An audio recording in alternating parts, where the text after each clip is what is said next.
So Eric, we're here at Collectomania. It's your first time here this year, isn't it? How are you finding it?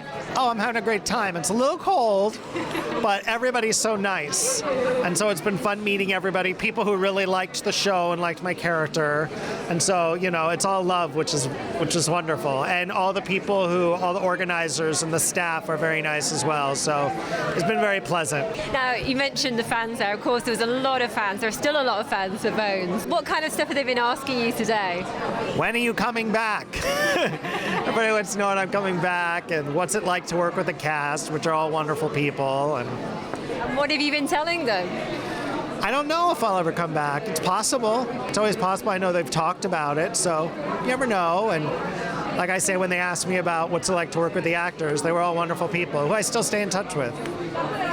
I mean, what do you think it was about Bones, it is about Bones, that makes it so popular? Because it's a huge success, isn't it? Well, I know people like crime-solving shows, but this is interesting because of the way they solve the crimes by studying the skeletal remains and all that they can learn from doing that. But I think what else attracts people to it is the humor. There's a real light sense of humor, and they really develop the characters very well. I think people really become connected and close to the characters, and that's why they want to keep watching. I mean, what was it that attracted you to make Bones and your character in particular? Well, I moved to LA 8 years ago, and I wanted to do a television show, and I got Bones actually pretty quickly, and I was really hoping of all the shows I was auditioning for that I'd get that one. I liked the idea of being in a crime-solving show, being an hour-long drama, and it was a fun character, so it was everything that I wanted to do, and I felt very fortunate when they cast me. What was the best thing about being on the show? The best thing about being on the show?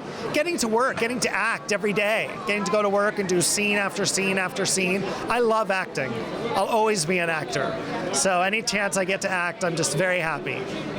Now, if you did come back into the show, and we'd love you to, obviously, what would you like to be doing? What are your ideal storylines? Well, I know that people are telling me about this serial killer now named Pelant, and they're all saying, like, Zach can catch Pelant, Zach can catch Pelant. So if they think Zach can do it, maybe I could do it. Now, what have you been up to since we saw you last in Bones?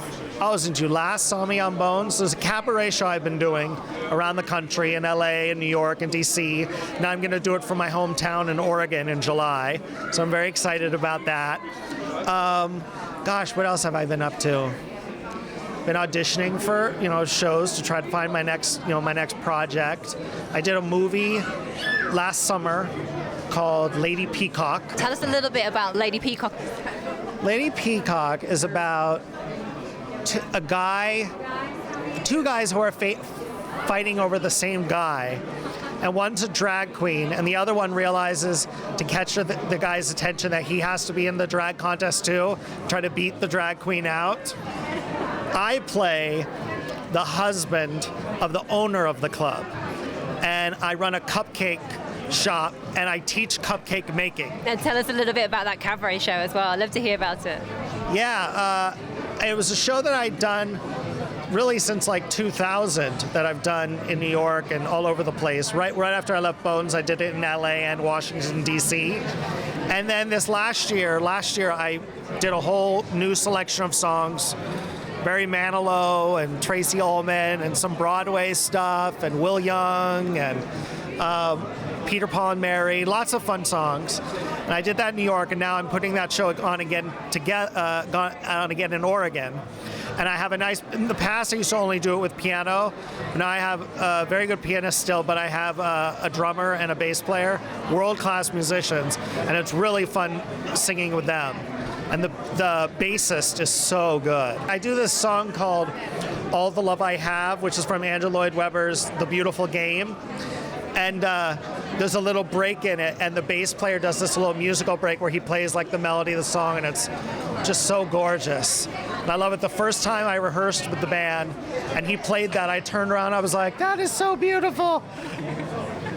So I'm glad. I was like, I have to fly all three of those musicians and put them up and pay them to come to Oregon with me, because they're all so wonderful. Yeah. And it's going to be great playing your hometown as well, I'm guessing. Yeah, Springfield, Oregon. If anybody's on the West Coast or near Oregon, I'd recommend you come. It's at the Wildish Theater in Springfield, Oregon, at wildishtheater.com. And when's it going to be on? July 13th. Yeah. Just going back to Bones briefly, what were your kind of favourite moments and scenes that you played over the years, or maybe your favourite memories when you were off set as well, off screen with friends from the show? Well, my favorite episode was the first year's Christmas episode, The Man in the Fallout Shelter, where we were all trapped in the lab. I had a lot of fun with that. We really got to all work together more often than in the other episodes because it was just us. And maybe my favorite scene ever, though, was I think it was second season where I punched Hodgins. That was fun. That was a really, really fun scene. I enjoyed that. So, and then off camera, it's been fun even still hanging out with the cast even after I've left the show. There's R2-D2. I think that's amazing. TJ Thine, who plays Hodgins, actually went to Paris with me last fall, and we signed autographs at Paris Manga there, which was great. Other fun things with the cast, all the Fox parties are fun that they take us to, and where we get to meet the press, and we have a party every year at the Santa Monica Pier, which is always fun, and so it was all a great experience. And even looking at these pictures that I'm autographing for people, I have such fond memories of all those photo shoots.